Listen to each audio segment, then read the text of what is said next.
all the currencies in that we'll move into an age where people will want to buy hard assets.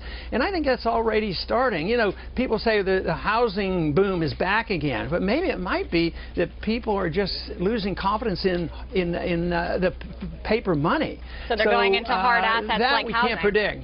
So I'm curious. That is right, I think. Yeah. Is this the danger with all of this, that the protectionism will lead to some sort of crash of the international monetary system? Is that what you're talking about? Oh, yeah. Nothing good can come of this. You will see temporary things will happen, but even if you have, you know, some trade benefits from this on the short run, it usually leads to a weaker economy and higher prices. It doesn't solve the problem. The reason they do this is they will not face up to the truth. All governments spend too much money. There's too much debt. They can't pay their bills. And for years now, they've been able to just tax people and inflate away these problems. But there's always a limit to that, and that is what we're facing. We've limped along since 1971 and get in and out of recessions, and now in a major recession that we really haven't recovered from.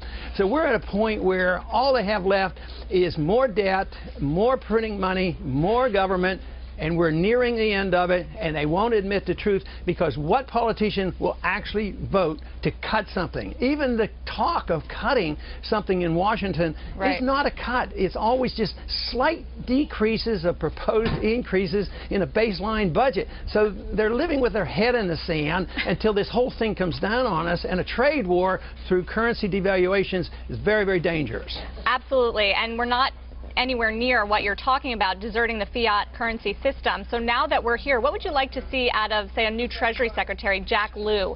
Do we need to go back to a strong dollar policy?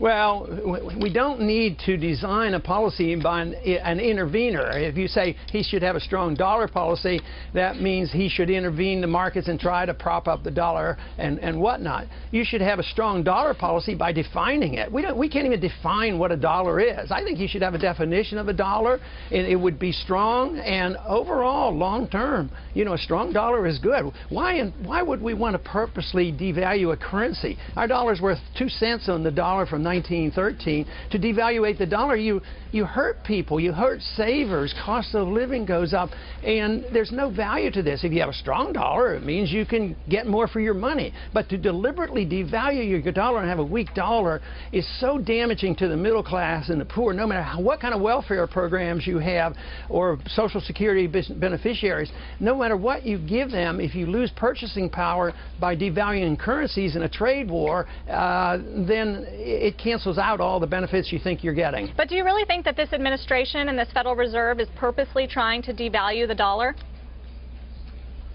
Oh, sure.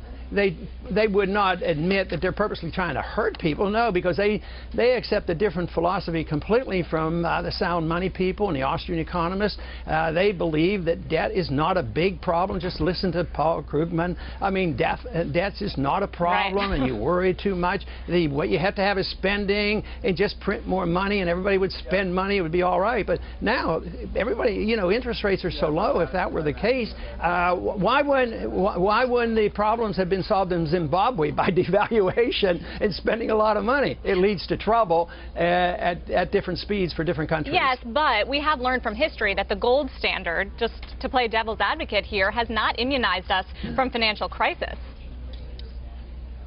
Well, if you look at the value of money over those many years, it proves that it does maintain money. But this is one reason why I never talk about going back to the gold standard. There were flaws. There was, you know, rejection of the gold standard when times got tough during war, and there was a shortcoming with having bimetallism, gold and silver, fixed ratio. So there were a lot of problems. I think we understand so much more about monetary policy, but and we can do a lot better. The one thing is history shows 6,000 years of history is gold is always money and paper money always fails.